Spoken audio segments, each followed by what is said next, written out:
Ahí ya estamos. Bueno, empecemos entregándole este tiempo al Señor.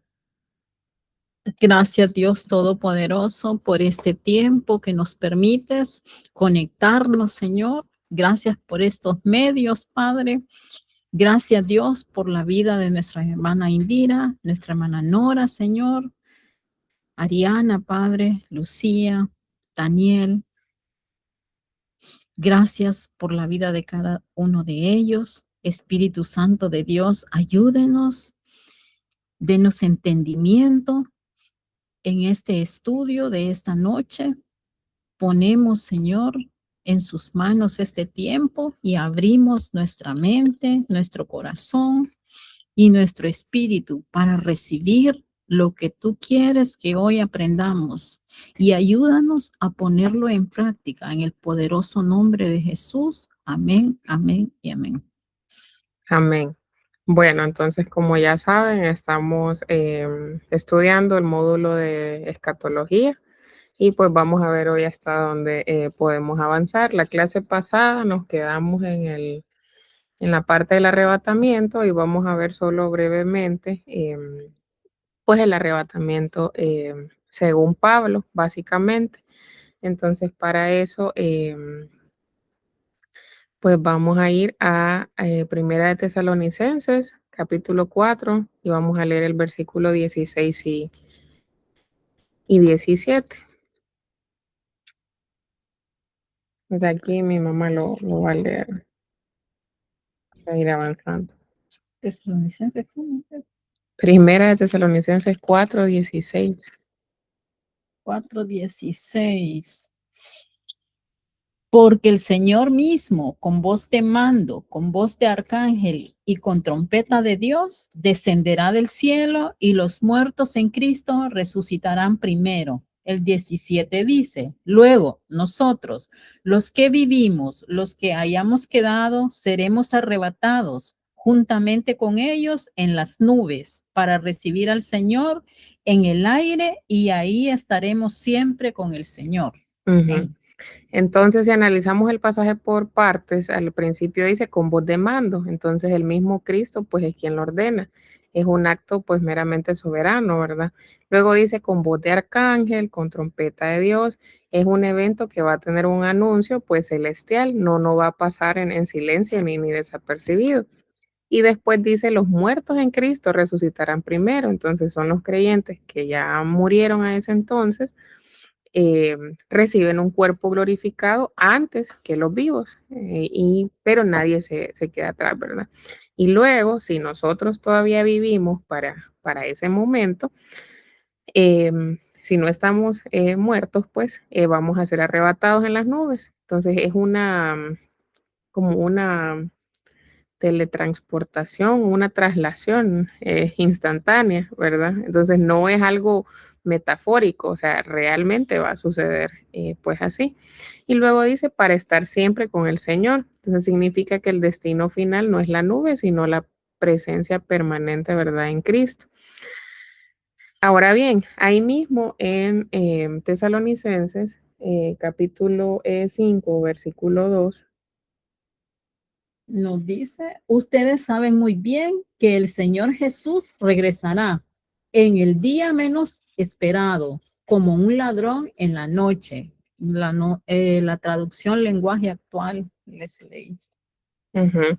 Entonces, y ese acto para nosotros, pues, solo es un ejemplo porque eso de que quede escrito como ladrón en la noche, pues uno no espera, ¿verdad? Que a su casa llegue un ladrón y se meta en la noche.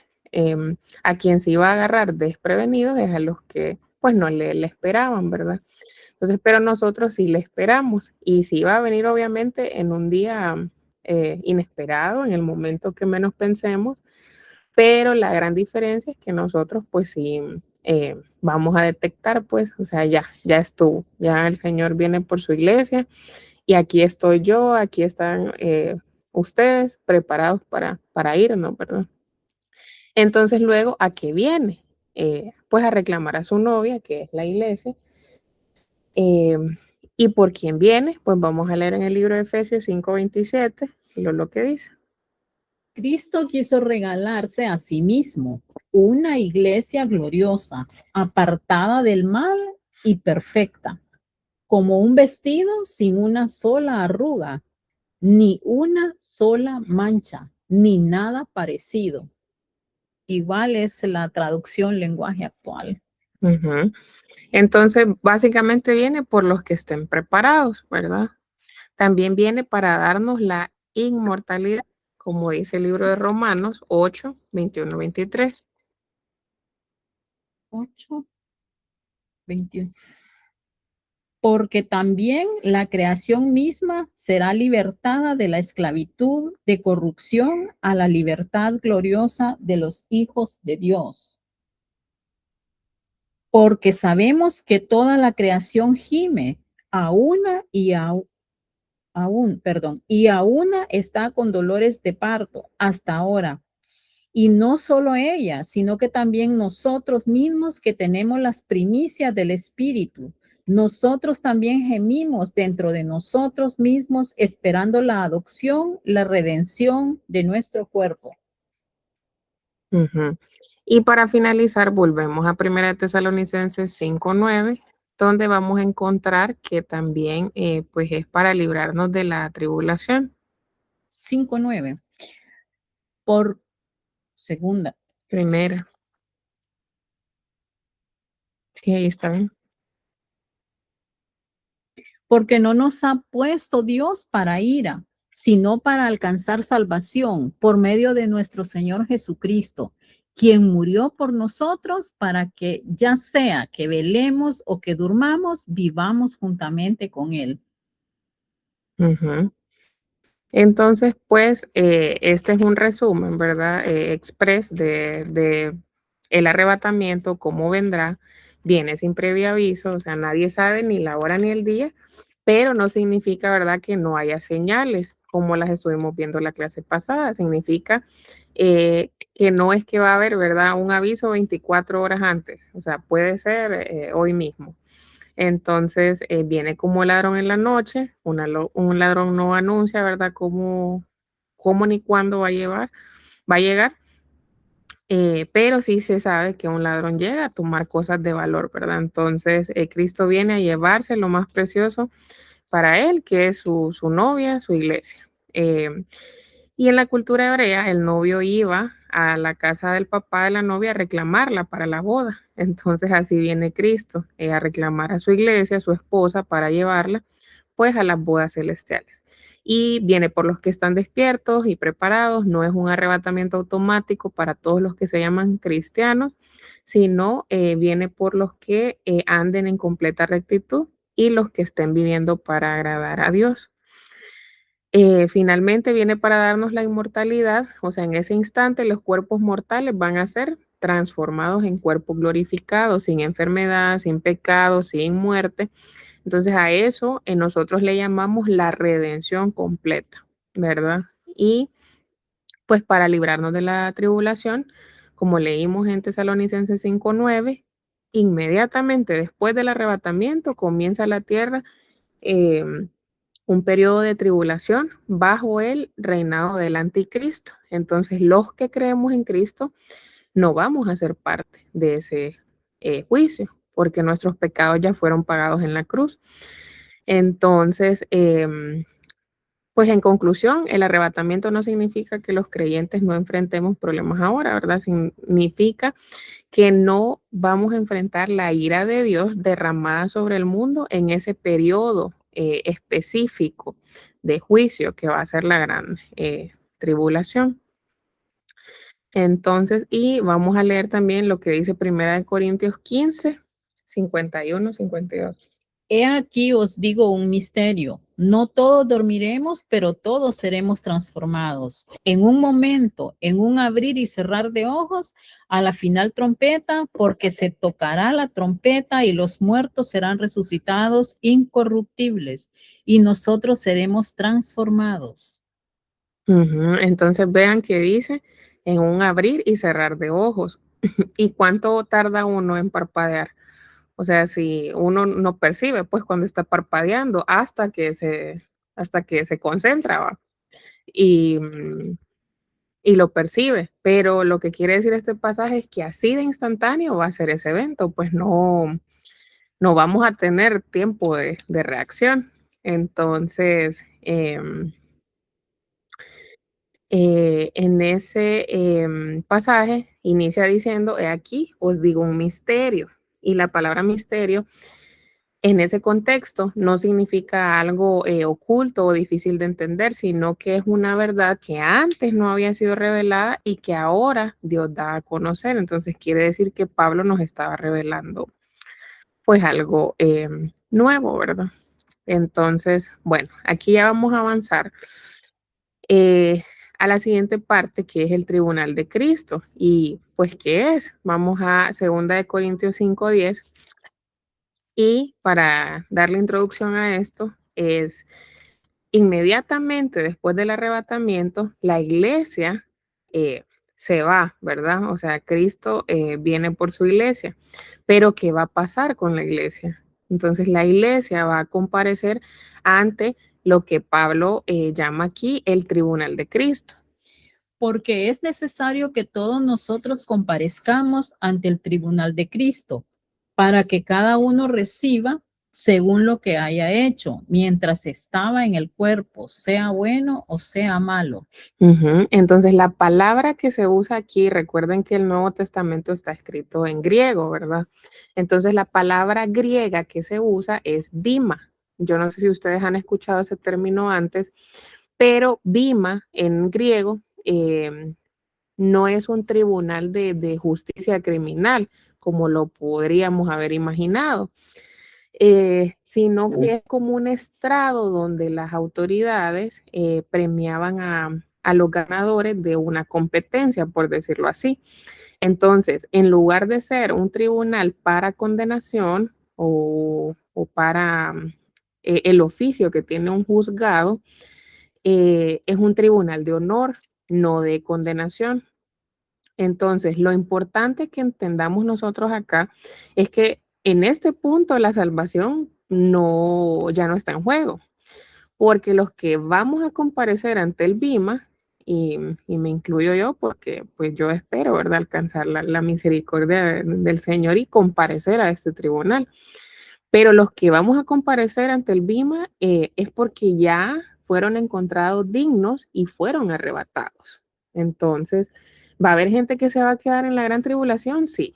Em, por allí ustedes, si leen el libro de Apocalipsis detenidamente, se van a topar con un versículo que no recuerdo ahorita dónde está, pero dice que los que se quedaron pues fue porque sus vestiduras no estaban limpias y se quedaron para limpiarlas. ¿Van a tener oportunidad? Sí, sí, pero hasta después. Entonces, los que fueron arrebatados son los que fueron encontrados pues dignos, ¿verdad? Para ello. Entonces, lo que se va a evaluar básicamente, o sea, yo lo entiendo así, es como la calidad del servicio que prestamos al Señor mientras vivimos como creyentes. Y con esta introducción, pues vamos a ir a la parte de las coronas y vamos a ver 5. El Nuevo Testamento menciona 5 tipos de recompensa. Entonces, ¿qué van a ocurrir acá en este tribunal? Estas recompensas se llaman coronas. Y nuevamente, si recurrimos al griego para saber qué significa la palabra corona del griego, viene el griego estéfanos. Entonces, no es la corona de un rey, sino es como una distinción, una medallita de alguien que alcanzó la victoria de algo en específico. Entonces, vamos a la primera corona, que es la corona incorruptible, y vamos a 1 Corintios 9:25. Todo aquel que lucha, de todo se abstiene. Ellos a la verdad para recibir una corona corruptible, pero nosotros una incorruptible. Ujú. Entonces, veamos de un solo todas las coronas. vamos a la corona de gozo. 1 Tesalonicenses 2:19.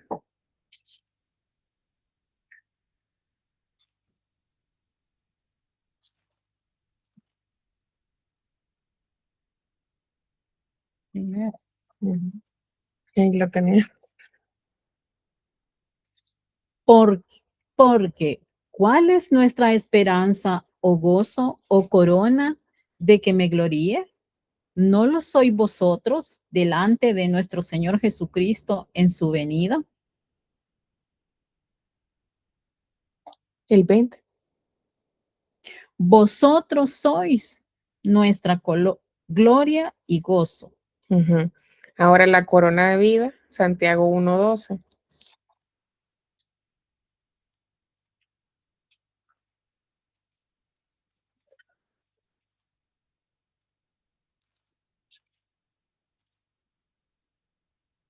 Santiago 1:2. Bienaventurado el varón que soporta la tentación, porque cuando haya resistido la prueba, recibirá la corona de vida que Dios ha prometido a los que ama. Ujú. Entonces la corona de justicia está en 2 Timoteo 4:8.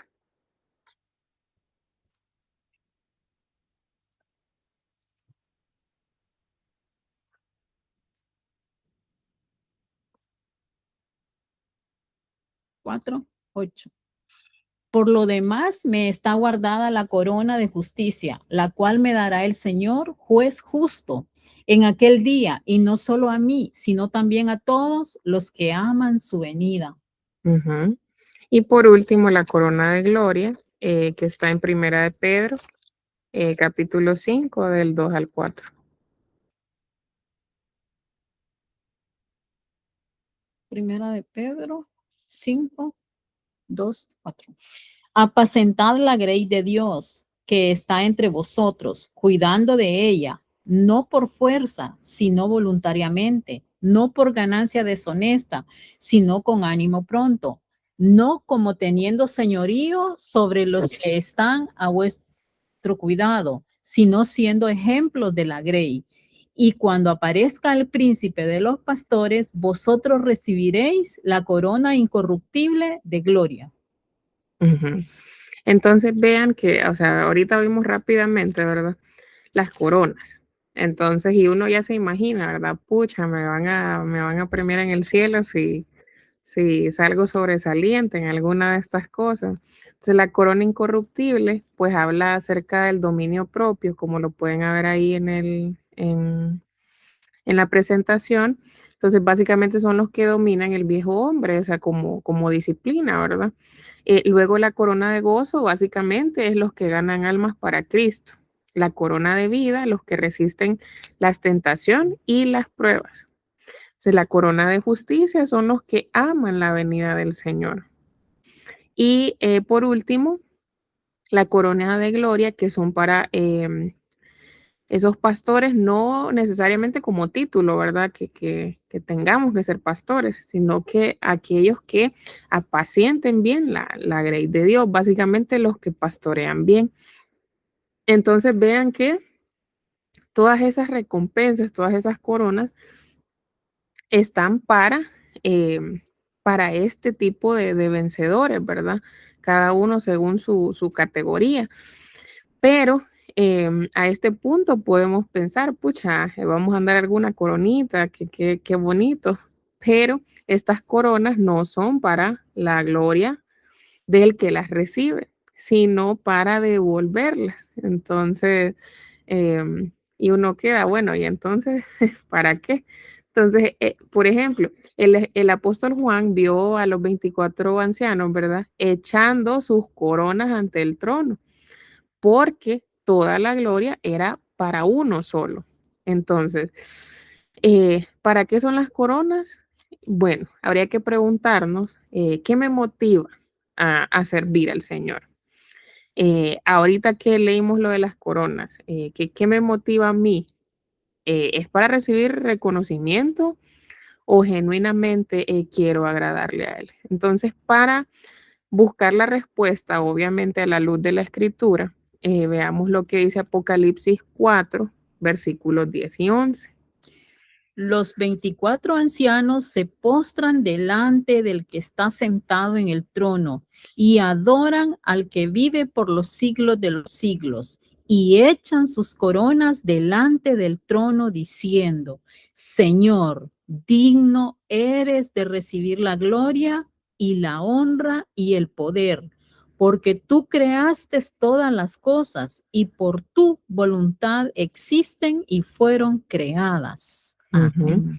Entonces vean que nosotros tenemos que tener la motivación correcta de que todo lo que hacemos lo hagamos para el Señor y para su gloria, y que al final la recompensa que vayamos a recibir también es para rendirla a Él. Entonces nosotros en esta vida debemos conocer nuestra posición y, y el lugar más alto que nosotros podemos aspirar es a los pies del Señor para un día, si en su infinita misericordia nosotros llegáramos a ganar alguna corona, que nuestra motivación sea para rendirla a Él y no para la vanagloria, ¿verdad? De los hombres. Entonces, hasta este punto, eh, nosotros pues ya hemos hablado de temas grandes de la escatología, ¿verdad?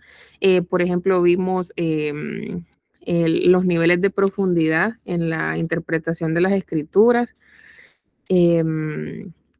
Vimos también las señales que ya están en cumplimiento, que debemos estar atentos y que el arrebatamiento es la esperanza de nosotros como iglesia, ¿verdad? Porque Cristo viene por los que están preparados. Entonces, para concluir ahí se me puso en blanco eso. Pero bueno, ahí dice mantengamos firme la esperanza. Entonces, para concluir esta parte, vamos a Hebreos 10:23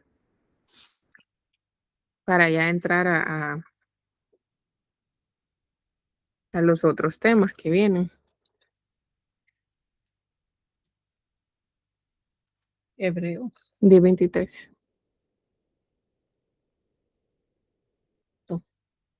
Mantengamos firme sin fluctuar la profesión de nuestra esperanza, porque fiel es el que prometió. Y entonces vean que la razón por la que nosotros estudiamos esto no es el miedo ni la curiosidad, ¿verdad? Sino que es la esperanza, porque nosotros tenemos un Dios fiel que prometió volver y lo va a hacer, pues.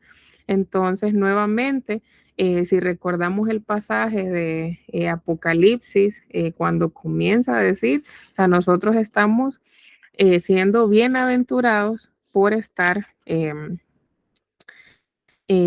no recuerdo ahorita el orden. bienaventurado el que Lee. el que oyen las palabras de esta profecía y guardan las cosas en ella escritas, porque el tiempo está cerca. Entonces, pues nuevamente, ¿verdad? Esto para nosotros es una bendición que lo podamos estudiar. Y ahorita nosotros solo estamos viendo algo como de manera panorámica, ¿verdad? O sea, así de manera general, porque pues, o sea, solo son 3 clasecitas, ¿verdad? Entonces ahí esperamos que a ustedes les quede el hambre por querer seguir estudiando, ¿verdad? Esto, y ya lo tomen por su cuenta. Y si deciden el otro año también continuar con el avanzado, pues en ese también hay un módulo de escatología donde se ve un poco más a detalle. Entonces, ya aquí ya vamos a entrar a lo que ya nos corresponde a la clase de hoy. Y es que yo no sé si ustedes han escuchado acerca de las bodas del Cordero, la profecía de las 70 semanas o Israel en la tribulación, pero estos son los temas que vamos a tocar. Veremos qué le espera, ¿verdad? A todo esto en los últimos tiempos. Entonces, bueno, entremos aquí.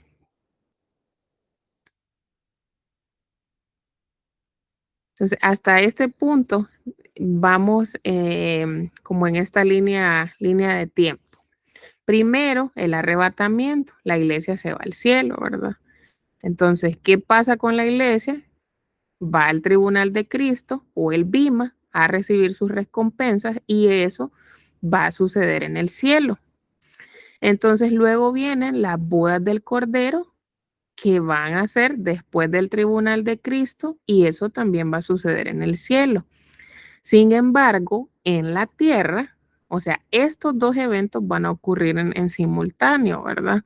Em, la tribulación va a ser en la tierra y los que hayamos sido arrebatados, vamos a estar en las bodas del Cordero, en el cielo. Entonces, es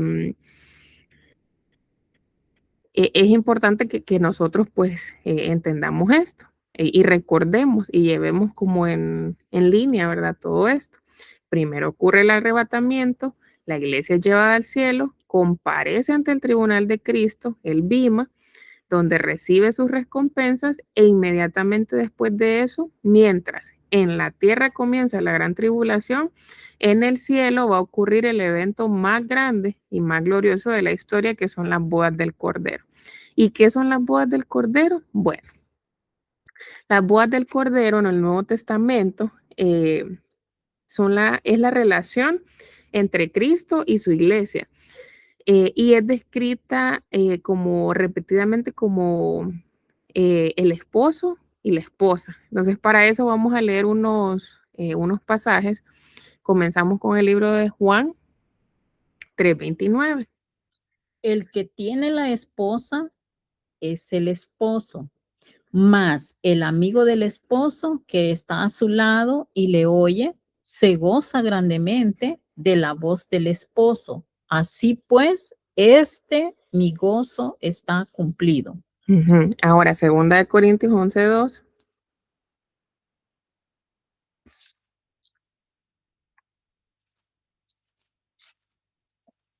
Segunda de Corintios 11:2. Porque os celo con celo de Dios, pues os he desposado con un solo esposo, para presentaros como una virgen pura a Cristo. Y finalizamos con Efesios 5:25 al 32. Efesios 25 al 32. Maridos, amad a vuestras mujeres, así como Cristo amó a la iglesia y se entregó a sí mismo por ella, para santificarla, habiéndola purificado en el lavamiento del agua por la palabra, a fin de presentársela a sí mismo, una iglesia gloriosa, que no tuviese mancha, ni arruga, ni cosa semejante, sino que fuese santa y sin mancha. Así también los maridos deben amar a sus mujeres como a sus mismos cuerpos. El que ama a su mujer, a sí mismo se ama, porque nadie aborreció jamás a su propia carne, sino que la sustenta y la cuida, como también Cristo a la iglesia, porque somos miembros de su cuerpo, de su carne y de sus huesos. Por esto dejará el hombre a su padre y a su madre y se unirá a su mujer y los dos serán una sola carne. Grande es este misterio, mas yo digo esto respecto de Cristo y de la iglesia. Entonces vemos que hasta acá tenemos los papeles bien claros. Uno, Cristo es el esposo y la iglesia es la esposa. Entonces, esta es una unión simbólica que empezó en la cruz y se consumará en los cielos después del arrebatamiento. Ahora bien, analicemos el pasaje que tenemos aquí en la presentación, que es Apocalipsis 19, 7 al 8.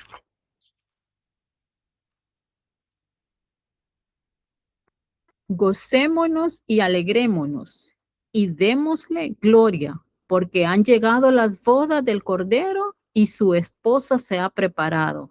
Y a ella se le ha concedido que se vista de lino fino, limpio y resplandeciente, porque el lino fino es las acciones justas de los santos. Entonces, analicemos rapidito ese pasaje. Su esposa se ha preparado. Entonces, la preparación de la esposa ocurrió durante toda la vida de la iglesia en la tierra y es algo que se no se hace de último momento. Lino fino, que representa las acciones justas de los santos, las recompensas del bima, que eso ya lo vimos, y la esposa llega vestida de lo que hizo en vida. Luego, limpio y resplandeciente, dice. Entonces, significa que no hay mancha. Significa que ya la iglesia fue glorificada, ya es perfecta ante los ojos de Dios. Ahora bien, existen las bodas del Cordero y la cena de las bodas. Entonces vamos a tratar de explicarlo para que nos quede claro y no lo vayamos a confundir, porque son dos eventos distintos, no es el mismo. Entonces, las bodas del Cordero, si regresamos a la línea del tiempo, ¿dónde ocurren? En el cielo, durante la tribulación en la tierra, ¿verdad? Y solo van a participar los redimidos que hayan sido arrebatados, o sea, la iglesia, una iglesia ya glorificada. Ahora bien, la cena de las bodas es en la tierra. Entonces vamos a ir teniendo listo Mateo 22 y Lucas 14. Entonces vamos a leer solo donde habla de las bodas, no todo. Mateo, la parábola de fiestas de boda. Respondiendo Jesús le volvió a hablar en parábolas diciendo, el reino de los cielos es semejante a un rey que hizo fiesta de bodas a su hijo y envió a sus siervos a llamar a los convidados a las bodas, mas estos no quisieron venir. Volvió a enviar otro siervo diciendo, decid a los convidados, he aquí, he preparado mi comida, mis toros y animales engordados han sido muertos y todo está dispuesto, venid a las bodas. Mas ellos sin hacer caso se fueron uno a su labranza y otro a sus negocios, y otros tomando a los siervos los afrentaron y los mataron. Al oírlo, el rey se enojó y enviando sus ejércitos destruyó a aquellos homicidas y quemó su ciudad. Entonces dijo a su siervo, las bodas a la verdad están preparadas, mas los que fueron convidados no eran dignos. Id pues a la salida de los caminos y llamad a las bodas a cuantos halléis. Y saliendo los siervos por los caminos, juntaron a todos los que hallaron juntamente, malos y buenos, y las bodas fueron llenas de convidados. Y entró el rey para ver a los convidados y vio allí a un hombre que no estaba vestido de boda. Y le dijo, amigo, ¿cómo entraste aquí sin estar vestido de boda? Mas él enmudeció. Entonces el rey dijo a los que les servían, atadle de pies y manos y echadle en las tinieblas de afuera. Ahí será el lloro y el crujir de dientes, porque muchos son llamados y pocos escogidos.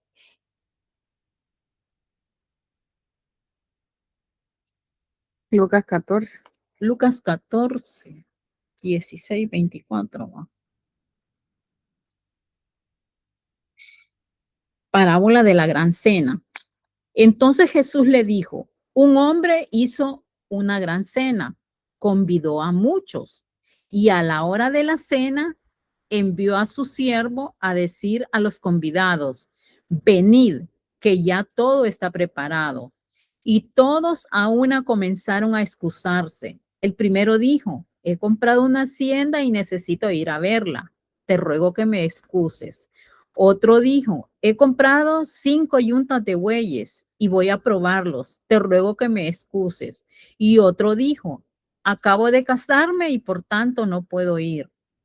Vuelto el siervo hizo saber estas cosas a su señor. Entonces enojado el padre de familia dijo a su siervo, ve pronto por las plazas y por las calles de la ciudad y trae acá a los pobres, los mancos, los cojos y los ciegos. Y dijo el siervo, Señor, se ha hecho como mandaste y aún hay lugar. Dijo el Señor al siervo, ve por los caminos y por los vallados y fuérzalos a entrar para que se llene mi casa, porque os digo que ninguno de aquellos hombres que fueron convidados gustará mi cena. Entonces aquí nosotros acabamos de leer 2 parábolas y para que lo entendamos así facilito, las bodas del Cordero es un evento con relación particular meramente a la iglesia y tiene lugar en el cielo. Al contrario, la gran cena o la cena de las bodas es un evento para Israel y para las naciones que se va a realizar en la tierra. Entonces, yo no sé si prestaron atención a la lectura de Mateo 22, porque había un invitado que llega sin ropa, sin la ropa adecuada para la boda y es echado fuera. Entonces, ¿por qué creen ustedes que esa parábola no aplica a las bodas del Cordero en el cielo? Bueno, pues porque en las bodas del Cordero solo están los que ya fueron arrebatados y los que fueron encontrados dignos, y no puede haber nadie indigno allí. Entonces, la parábola de Mateo 22 habla de la cena nupcial en la tierra, donde Israel es invitado y muchos rechazan la invitación, ¿verdad? Entonces, pues bueno, espero que esa parte haya quedado clara y vamos a entrar a la profecía de las 70 semanas. Y para eso nos vamos a ubicar en el libro de Daniel, capítulo 9. Y miren, este es uno de los textos proféticos más como sorprendentes de toda la Biblia, porque lo que Daniel escribió en el capítulo 9 es completamente matemático, o sea, todo es cronológico y predice, o sea, de los momentos únicos en los que el Señor deja con precisión de años la muerte de Jesús y siglos antes de que ocurriera. Entonces, esta profecía es el esqueleto de toda la escatología bíblica. Entonces, si nosotros logramos comprender las 70 semanas, vamos a entender el marco de todo lo demás. Entonces, vamos a leer del capítulo 9, el verso 24 al 27. 70 semanas están determinadas para tu pueblo y sobre tu santa ciudad para terminar la prevaricación y poner fin al pecado y expiar la iniquidad para traer la justicia perdurable y sellar la visión y la profecía y ungir al santo de los santos. Sabe pues y entiende que desde la salida de la orden para restaurar y edificar a Jerusalén hasta el Mesías, príncipe, habrá 7 semanas y 72 semanas se volverá a edificar la plaza y el muro en tiempos angustiosos. Y después de las 72 semanas se quitará la vida al Mesías, mas no por sí, y el pueblo de un príncipe que ha de venir destruirá la ciudad y el santuario, y su fin será con inundación, y hasta el fin de la guerra durarán las devastaciones. Y por otra semana confirmará el pacto con muchos, a la mitad de la semana hará cesar el sacrificio y la ofrenda. Después, con la muchedumbre de las abominaciones, vendrá el desolador, hasta que venga la consumación y lo que está determinado se derrame sobre el desolador. Uh-huh. Entonces, miren, vamos a tratar de desgranar esto lo más que podamos. Aquí, para comprender esta parte, tenemos que situarnos en el contexto que estaba pasando Daniel. Miren, Daniel aquí en este punto está en Babilonia, en el exilio. O sea, aquí Jerusalén está destruida por el rey Nabucodonosor. Entonces, Daniel, cuando estuvo en Babilonia, si ustedes leen todo el capítulo 9, se van a dar cuenta que él pues estaba afligido por su pueblo y es como que, Señor, yo estuve leyendo los rollos del profeta Jeremías y él profetizó que el cautiverio iba a durar 70 años. Los 70 años ya casi están cumplidos. Entonces, Daniel ora y le pregunta a Dios básicamente, bueno, ¿y ahora qué? ¿Cuál va a ser el plan para Israel? Entonces, miren qué loco que el Señor le manda un ángel y es el ángel Gabriel con la respuesta. Y la respuesta es esa, o sea, lo que comenzamos a leer, tengo 490 años más de plan para Israel. Entonces, ese es el punto de partida que nosotros comprendamos en la historia. 490 años de historia profética que hay pendientes. Y ya lo vamos a desmenuzar porque ahí estamos hablando, o sea, ustedes dirán, ¿de dónde me acabo de sacar 490 años? Entonces, bueno, en español, cuando nosotros decimos una semana, sí. Pero ahí se están refiriendo a la venida a la primera o a qué. Ahí me perdí. No, Daniel está hablando para la primera venida de Jesús. sí, sí, sí. Ahorita lo vamos a ver más a fondo, pero sí, ahí incluso se está hablando del nacimiento del Mesías, luego de la muerte del Mesías, y la última semana que va a faltar ya va a ser de la gran tribulación. Entonces, miren, inicia diciendo esto. Cuando nosotros decimos, ¿verdad? En español, una semana siempre significa para nosotros 7 días, ¿verdad? Pero en hebreo la palabra es shabua y simplemente significa una unidad de 7. Pueden ser 7 días o 7 años dependiendo del contexto. Es como cuando nosotros aquí los latinos decimos, ay, nos vemos en 15. O sea, ustedes no saben si es el 15, en 15 minutos. Entonces, pero entre nosotros nos entendemos, ¿verdad? Que lo más lógico sería que, te llamo en 15, o sea, uno dice 15 minutos. Entonces, el contexto define de lo que se está hablando. Pero en Daniel, el contexto que se está utilizando es un contexto de años. Entonces, porque Daniel lleva décadas pensando en periodos de años y no de días. Entonces, cuando Dios le dice a Daniel 70 semanas, está diciendo 70, cada semana son 7 años. 70 por 7 años son igual a 490 años. Entonces, ¿de dónde nos inventamos? Bueno, no nos inventamos. Vamos a Levítico 25:8, ¿dónde está? ¿Por qué sacamos que una semana son 7 años? Y contará 7 semanas de años, 7 veces 7 años, de modo que los días de las 7 semanas de años vendrán a ser de 49 años. Entonces, déjenme aquí ubicarles Daniel nuevamente para que lo veamos así detenido.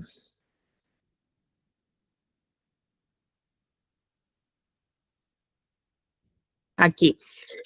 Dice 70 semanas están determinadas sobre tu pueblo y sobre tu santa ciudad. Pero déjenme ir más abajo. Aquí, en el 25 dice, sabe pues y entiende que desde la salida de la orden para restaurar y edificar a Jerusalén hasta el Mesías príncipe habrá 7 semanas. Entonces, aquí me está hablando del primer periodo, o sea, de la reconstrucción de Jerusalén. Y para eso nosotros tendríamos que leer todo Esdras y Nehemías, porque hubo un decreto mediante el reinado del rey Artajerjes que hizo a Nehemías para que la ciudad fuera reconstruida. Entonces, la Biblia en sí no dice, ¿verdad? Que se refiere al rey Artajerjes, pero es el que cae matemáticamente hablando por los eruditos y por los estudiosos que se dedican a esto, porque aquí sí habla de un periodo. Entonces dice, desde la salida de la orden para restaurar, o sea, desde el decreto que dio el rey para edificar a Jerusalén hasta el nacimiento de Jesús. Entonces, este periodo son 7 semanas.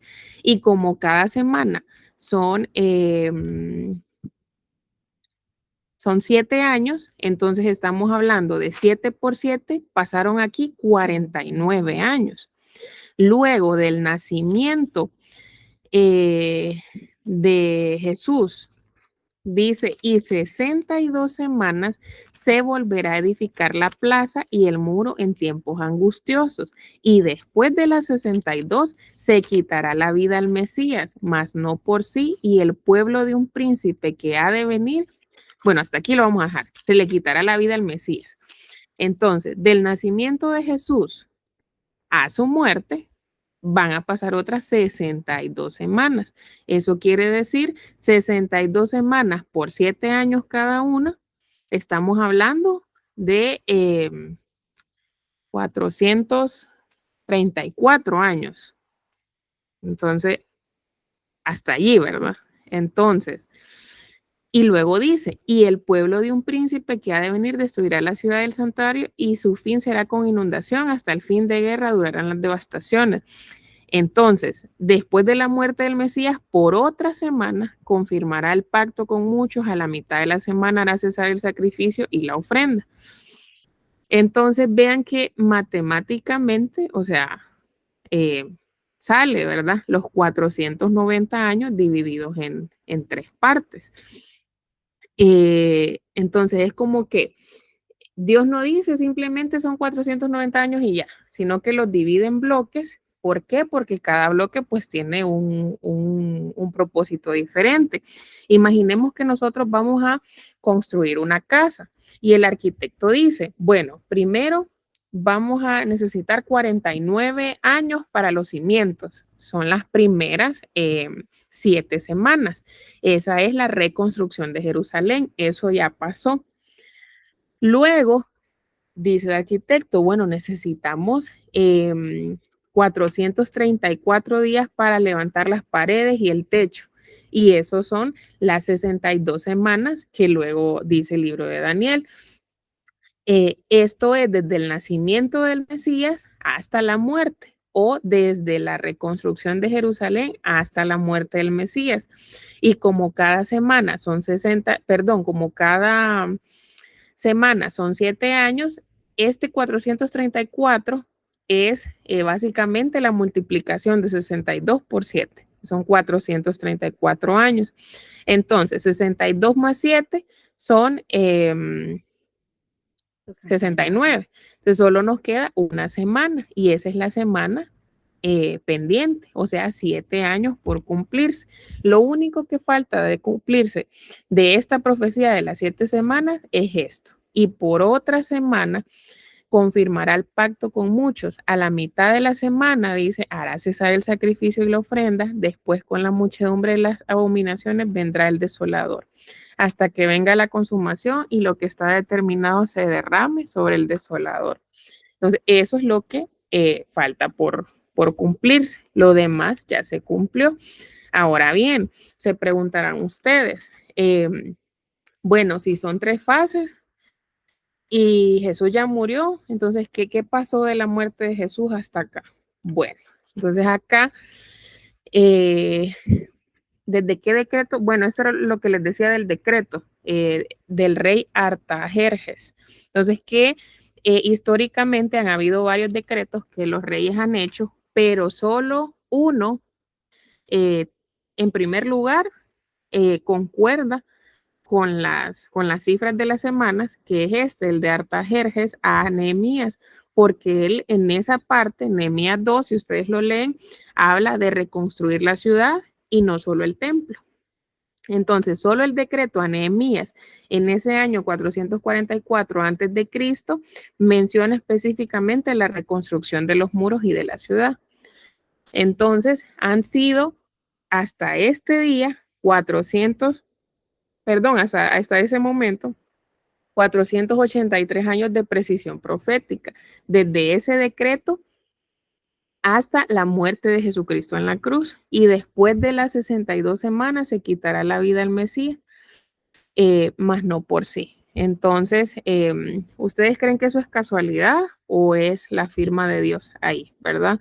Entonces, a lo que pasa después de la muerte de Jesús, le vamos a llamar el reloj profético de Dios. Entonces, el reloj profético se detuvo y comenzó la era de la gracia, el nuevo pacto, el tiempo de la iglesia. ¿Y qué pasó con Israel? Israel fue esparcido entre las naciones. Y aquí rapidito, si leemos Lucas 21:24, dice: Jerusalén será hollada por los gentiles hasta que los tiempos de los gentiles se cumplan. Y leamos Romanos 11:25 porque eso es clave para el entendimiento de estas semanas. 11:25. Ujú. Porque no quiero, hermanos, que ignoréis este misterio, para que no seáis arrogantes en cuanto a vosotros mismos, que ha acontecido a Israel, endurecimiento en parte, hasta que haya entrado la plenitud de los gentiles. Y luego todo Israel será salvo, como está escrito. El 26, vendrá de Sión el libertador, que apartará de Jacob la impiedad.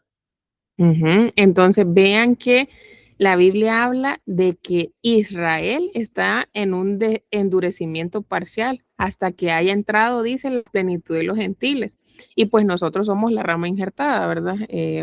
A Israel, de los gentiles.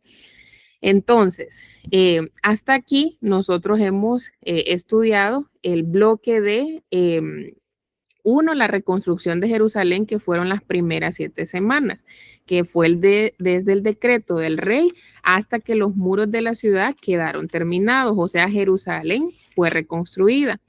Luego, las 62 semanas que vienen es hasta la muerte de Jesús, desde que Jerusalén queda reconstruida hasta que el Mesías es crucificado.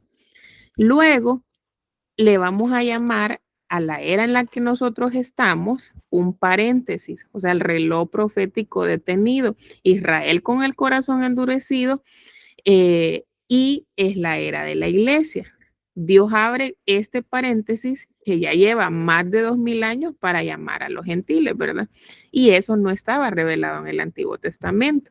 Ahora bien, la semana que falta, o sea, los últimos 7 años que faltan, es la gran tribulación, pero esa parte comienza cuando la iglesia sea arrebatada y ahí el paréntesis se cierra y el reloj como que vuelve a iniciar y vienen 7 años de juicio sobre la tierra y ya es la última semana del plan de Dios para Israel. ¿Verdad? Entonces, esto para que nosotros lo entendamos más claro es que imaginemos que nosotros le debemos dinero a alguien y que acordamos que yo tengo 10 meses para pagarlo y llevo 9 meses pagando puntual, pero en el mes 9 la persona a la que yo le debo viaja al exterior o viaja a donde sea y pierde contacto conmigo. Entonces yo ya no tengo manera de entregarle, digamos que se lo estaba pagando en efectivo. Entonces, cuando regresa, yo les pregunto a ustedes, ¿cuánto tiempo a mí me queda realmente del acuerdo original? Solo un mes, ¿verdad? Porque los 20 años que estuvo fuera y se fue, no cuentan porque él se fue. O sea, él como que lo detuvo ahí, ¿verdad? Entonces, a eso se le llama el reloj pausado. Entonces, eso es exactamente lo que pasa con Israel. Israel tenía 490 años planeados del plan profético, pero solo logró cumplir 483, porque en el año 483, cuando el Mesías muere, Israel como nación, ¿qué hizo? Lo rechazó. Entonces, en ese momento, Dios detiene su trato con Israel y abre ese paréntesis. Y ese paréntesis es para llamar a todos los gentiles. Y esta última semana, que es la que vemos aquí en la presentación, ya son los 7 años de tribulación, que la primera mitad, o sea, estamos hablando de primeros 3 años y medio, el anticristo hace pacto con Israel, la reconstrucción del templo por tercera vez y aparente paz. Y la segunda mitad, la abominación desoladora que nos hablaba Mateo 24, la gran tribulación y persecución extrema a Israel. Entonces hasta aquí vamos a llegar porque pues ya nos alcanzó el tiempo y la siguiente clase vamos a retomar un pequeño resumen de las 70 semanas y si tienen preguntas pues también las pueden traer, ¿verdad? Porque aquí todos estamos aprendiendo para poder desmenuzar todo esto. Entonces, si no tienen algo adicional, yo creo que lo vamos a dejar por aquí para que ya podamos irnos.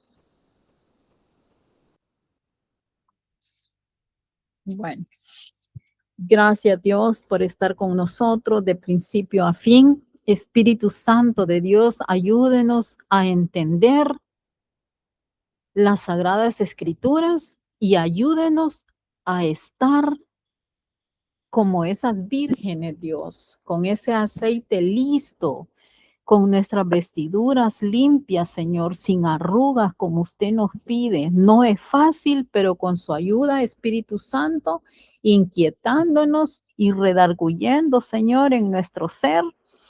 Ayúdenos también a amar su venida, porque está escrito que debemos de amarla. Ayúdenos a estar expectantes, a estar siempre en oración, Señor, unos por otros, Señor.